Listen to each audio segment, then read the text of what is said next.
is understanding that when God sent us into trouble, for example, famine, na as a process.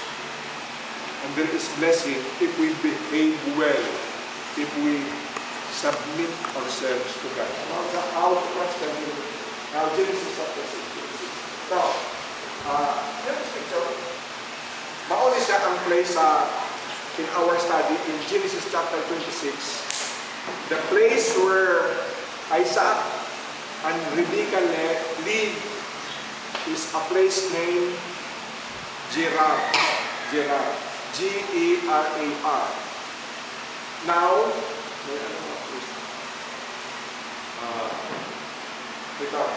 next. Nasa ko na. Sa Genesis chapter 26, wala akong study, no? Sabi ko sa inyo, may sabi ko kayo. Si Isaac at si Rebekah. Actually, si Abraham, binirich na ito. Nag-inherit siya. But God continued to provide the needs of Isaac and Rebekah. Next. Okay, first,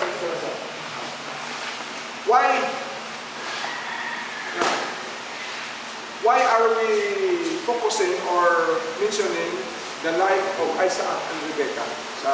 In Genesis chapter 26, there is a mention of a husband and wife, Isaac and Rebekah.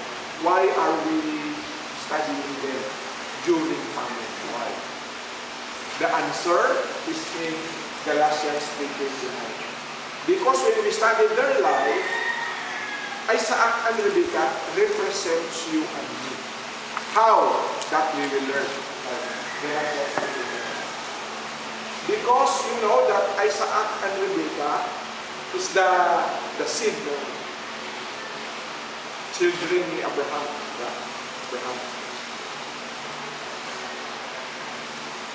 So, naan na siya DNA, ang blood sample niya, DNA sa kay Abraham. And both of them are heirs of God's promises. So, if we follow the story sa Galatians 3:26, verse 29 together, it's very red. Ready? Begin. And if you are Christ, if you are Christ, if you are owned by Christ. Why? How did you become owned by Christ? How? You are now owned by Christ. So, when that happens, when you are owned by Christ, more, you become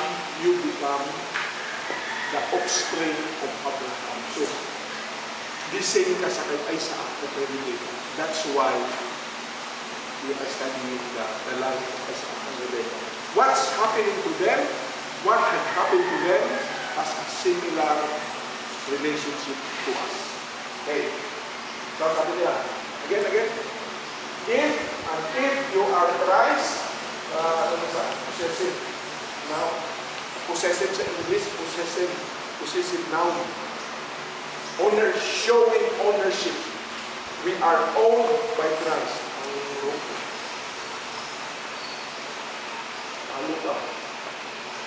Who owns you? No. Dito sa Bible, telling us, if you have accepted Jesus Christ, God owns you. You are not the owner. You don't. Kung owner ka, ikaw nag-plan, tama? If God owns you, God has a plan for you. Follow it. Mag-plan po next year na study po. Wala. Magtanong ko si Tumidis. Tumidis, asa? What will you do next year? You will be graduating this year. Next year, what will you do? Home. If you own yourself, you plan yourself. Tama?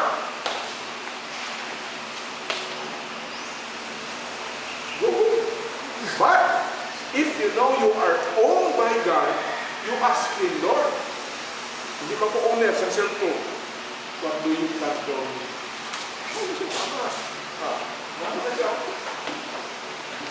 All of us who have accepted Jesus Christ, we don't own ourselves. You ask the Lord. Lord, may best na ang plan niya. What do you plan for me? Do you have plans for me? Do you have a word for me what to do? I-insert mo lang. Maybe you will be living first step beautiful, later. Mag-start ka sa beautiful, later, pangit. Try nyo ba? Yung ganyan-ganyan ka sa first. Tumuro ka sa school na. So, then, sabi na. Again. If you are Christ, then you are Abraham's offspring. Heirs. That is the first study we learned this morning in our Sunday school. Clear na siya. If you become a Christian, you have accepted Jesus Christ, you are heirs of the promises given to Abraham and Sarah.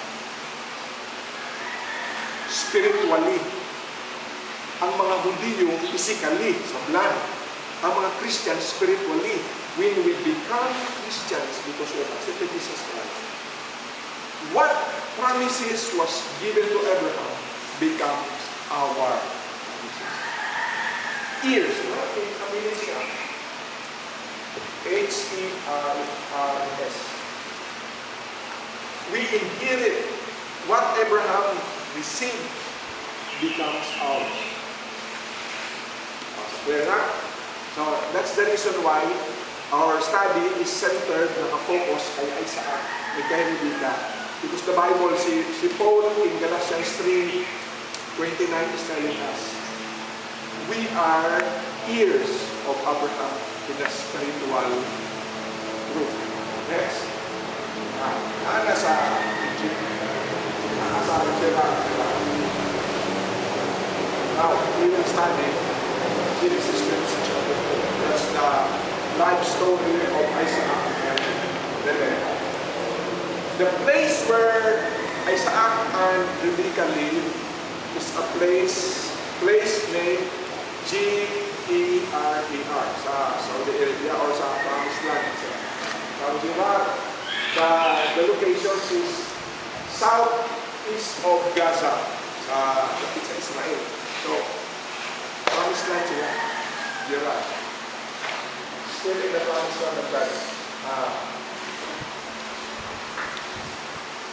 Let's read the entire book.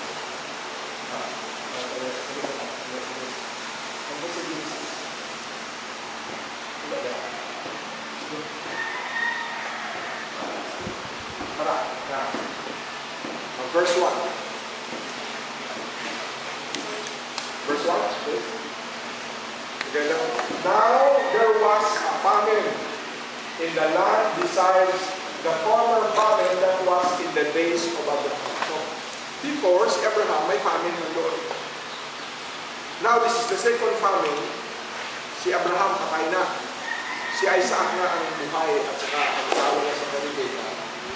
Then, again, there was another famine. And Isaac went to Gerar. That place, ang Gerar, naging promise land sa kay Abraham sa iyang mga descendants. God gave it to them, promise na siya. But, in that place, there are people living in there. Yung mga isip sa God. Wala? Diba, God will give you a land, but there is somebody staying in their living there. Or mag-buy ka a white house. Buy ka a white house. May neighbor kami sa mga neighbor kami sa Santa Cruz. Magkakaroon kami ng bahay. Dream, ang nag-rent, palagi lang mag-rent. Sure lang, out.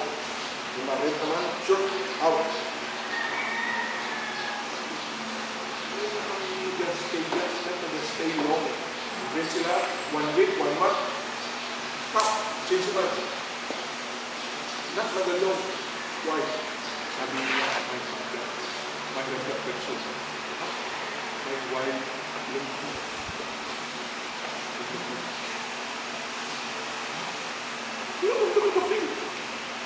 so, ano na ang neighbor namin, well, hindi niya, nagkalis. Tinanong ko siya, why? Sabi niya, reflection, hindi nag-stay. So, this is comparison na siya, comparison, that in the place where God has given a land for Isaac and Rebecca, somebody is living there. Si Abimelech. Okay?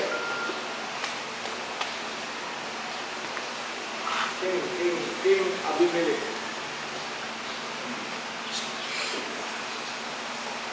Kung sa kamay, sa school mo na, si President niya, teacher,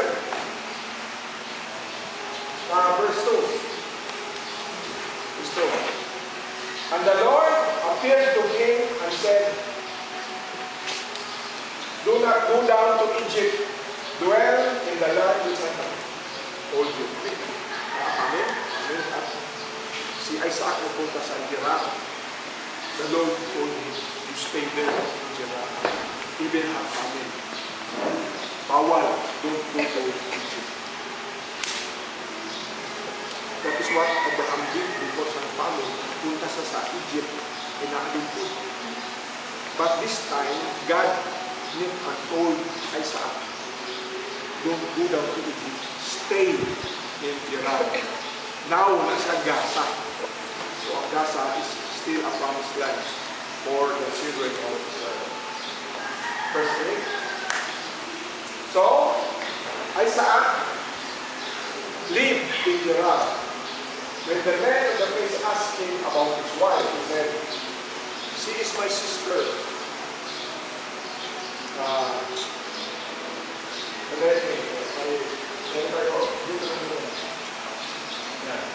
Now, why I turn to Deuteronomy 11?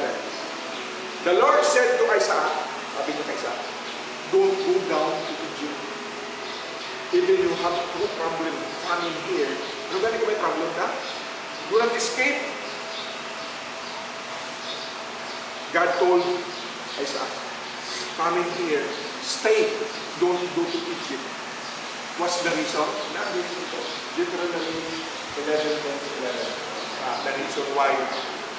When God tells you something, inaalam sa reason. So, just pay attention. Now, the reason was given after the reason. Please read together. Verse 10, read. Kamay lang kayo mag-participate. Read. For the land whither thou goest to possess it is not the land of Egypt, from whence you came out, where thou sowest thy seed, and waterest it with thy foot as a garden herbs. But the land whither you go to possess is the land of hills and valleys, and drinking water from the rain of heaven. A beautiful meaning na ito. Ang verse 10, sabi sa God sa kay Isaac, do not go down to Egypt. Why? Because in Egypt, ano ka sabi sa verse 10? In Egypt, you are planting and watering sa imo ginagamit mo inukot, ang Nile River, nagkaganyan sila. Nagka-pump sila water. Nag-water sila. So you look down. You don't look up. Ano na meaning? God is telling him, you won't trust me because you have a river there in Egypt. You won't trust me. You will live your life separate from me. You would not depend upon me anymore. I don't like that. So what, So the Lord said, there is famine. Stay in Gerar, even though there is famine. Don't go down to Egypt because the people there depend upon the river Nile. And if you depend upon the river Nile, you are living a life depending upon what you see. There's water. I don't need God. Clearly, when there is provision, when you can see, when you go there, the rice is standing on sacks. 10, 8 sacks standing. No problem. But when you see the sack empty, then you will look up. That's the meaning why God made Isaac. Isaac, don't go to Egypt. Because the people there are worldly. They are living depending upon their eyes, what they see. The visible things they see, river. Ano yan ang comparison sa 11? But the land whither you go to possess is the land of hills and valleys. Promised land, you are in the mountain. Dry in the time of famine. Dry. The people there, when they sow their seeds, there's no water, the river. When they sow their seeds, they look up. Depend upon the rains from heaven. Ano na siya? Rain from heaven sa spiritual meaning depends on blessings. Do you want that? Do you want to live in a place where the provision is seen by your eyes?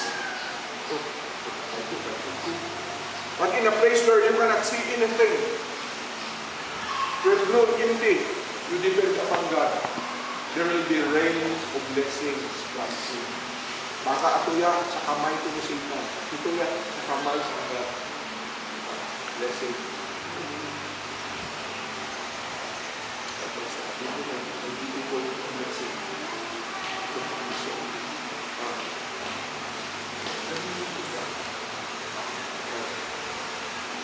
God told Isaac, that's the way the life I want you to have.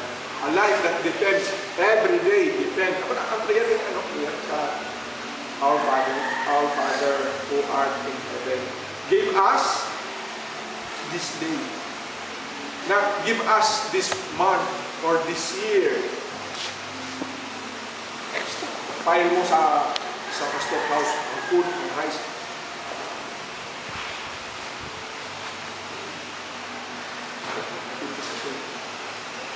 Ito ang rich food.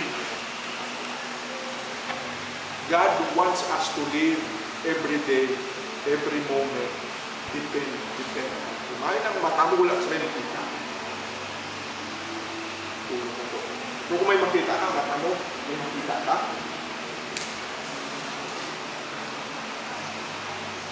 Ang life mo, separate sa God. Sama na ang meaning. God wants us to live by faith, not by sight. Ha? Clear na? So, hindi ko maintindihan sila. Masabi sa Bible. God wants us to live by faith and not by sight. Not depending upon. Kung nasa Egypt, if you go down there, you are living by sight. Kita mo, water in the river. Comfort. Sure, tomorrow is safe. But when you live in Gerar, in the promised land, it is hills and valleys. Your eyes, you live by faith. I trust the Lord. Your eyes cannot see anything.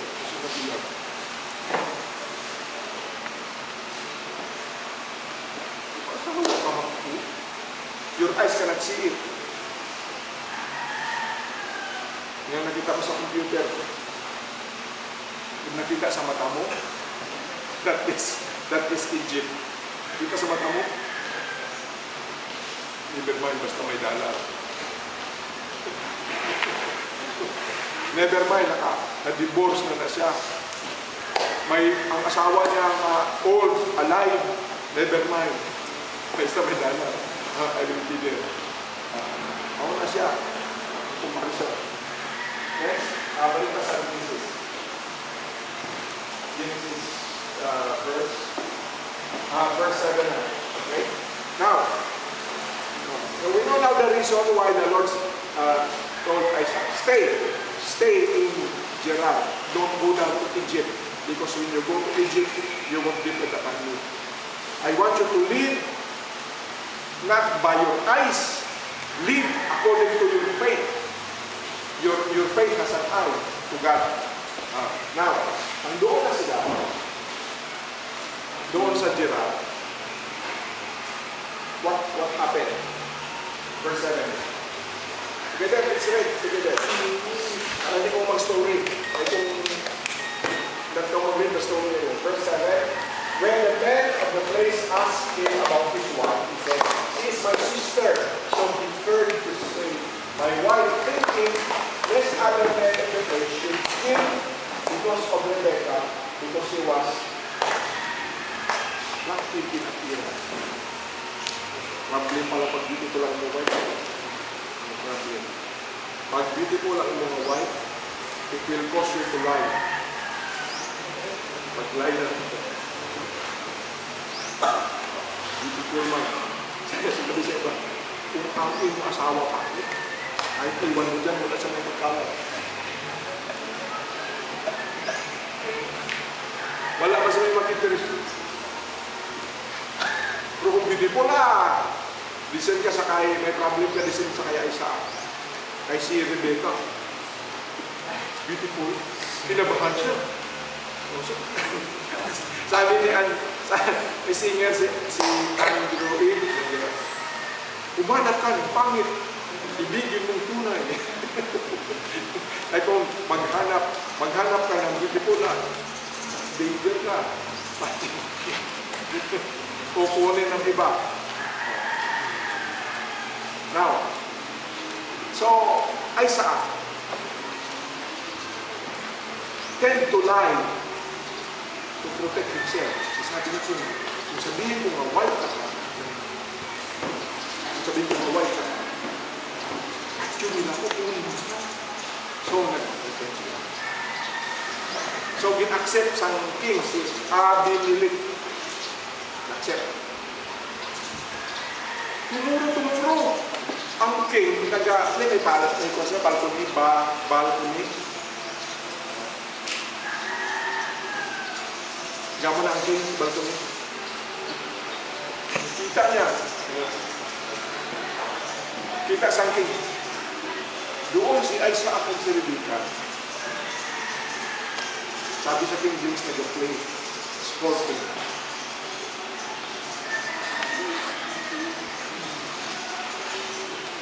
Siguro nag-pising. Brother, sister. Wala ginadusang brother, sister. Wife ka sa husband ko. Mag-asawa na. So, itawag sa Isaac. What did you do? Why did you lie? Ang king niya, tinatch ang Lord na iyang heart na ang idea niya kung ang asawa sa iba itouch niya, may curse. That was God given insurance. Why did you lie? Ang sagot niya ay sa because I feared for myself. What happened? What happened? Because of that, the king made a decree, an announcement. Listen, sabi sa king, all people were called in a meeting. Announcement, decree. Whoever touches Isaac, whoever touches Rebecca, will be put to death. Ano na kabahan ni Isaac? Nakaka-tune siya. May beautiful ang yung asawa ng ako. So, now announcement na dito. That is God's protection for His own. Kung ang His own, nag-lie, still the protection. Why? God's favor to cover His own people. What is the sin has already been paid. God is righteous in that He has paid the sins of Isaac, and really, when he is wrong, God has given favor to him. Because of that incident, a decree, an announcement was made. The fears of Isaac is now sold. No one will touch Isaac and Rebekah. Whoever touches him.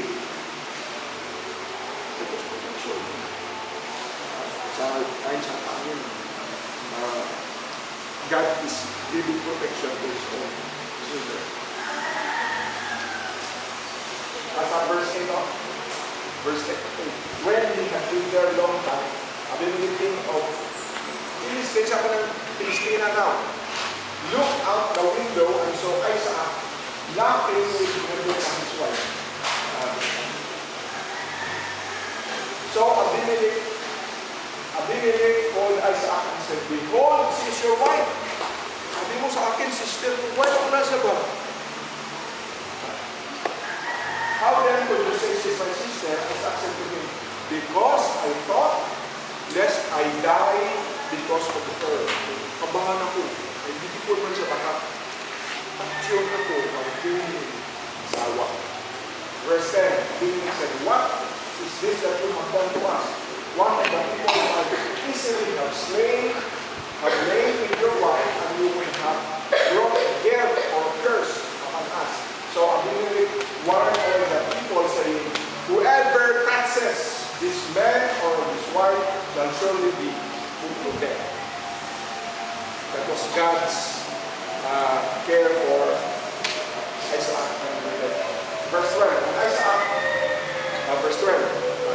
Remember, when he went to Gerar because of famine, and Gerar was part of the promised land, God told him earlier, "Don't go to Egypt because of the water there. Stay." Now in verse 12. Together? And Isaac sowed in that land and reaped in the same year. That was the year of famine. Famine year. Isaac sowed and harvested in the same year. How many? 100-fold. The Lord, because the Lord blessed him. Kung doon ka sa Egypt, magtanim ka doon, you won't depend upon God. The blessing of the Lord will not be there for you. Si LOT sila, nagpunta doon sa isang place na the same sa Egypt may water. Rich ang green. He had harvested, but all those things were destroyed, as that was living by sight. Whereas the blessing where you trust and depend upon the Lord is the Lord's blessing. Verse 12. The Lord blessed him. He sowed and he harvested 100-fold. Verse 13. And the man, sino naman? Isaac, the man become rich. Famine, he become rich and gained more and more until he become very wealthy. Verse 14. He had possessions of flocks and herds and many servants, so that the Philistines in the land, in the year of famine, as Isaac obeyed the Lord blessed him. Ito a blessing. This is not only a spiritual blessing. Because kung spiritual ko, hindi mag-jealous ang mga people are saying there are Philistines.